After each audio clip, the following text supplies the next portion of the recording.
masyarakat di Kabupaten Palawang, Sumatera Selatan yang mengatasnamakan diri Masyarakat Palawang Bersatu menggelar demonstrasi dengan memblokade jalan lintas Sumatera Tengah atau Jalinteng, tepatnya di wilayah Talang Banyu, Tanjung Kupang, Tebing Tinggi, Palawang. Dilansir dari suara.com, jaringan sumselupdate.com, masyarakat menuntut agar pihak penyelenggara pemilu yakni KPU Provinsi tanggap menangani Pilkada 2024 di Kabupaten Palawang.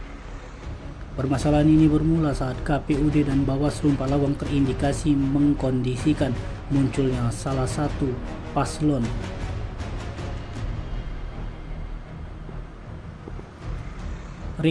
salah satu masa aksi mengatakan dia meminta KPU RI agar memeriksa dan memanggil serta mengadili KPU Palawang.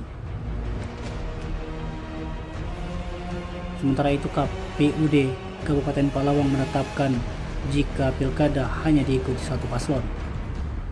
Ketua KPU Palawang Eskan Budiman mengatakan KPU telah melakukan rapat pleno tertutup dan menetapkan hanya diikuti satu paslon. Sementara bakal calon lainnya yakni Budi Antoni Aljupri atau HBA dan Heni Perawati dinyatakan tidak lolos sebagai paslon peserta Pilkada Palawang tahun ini.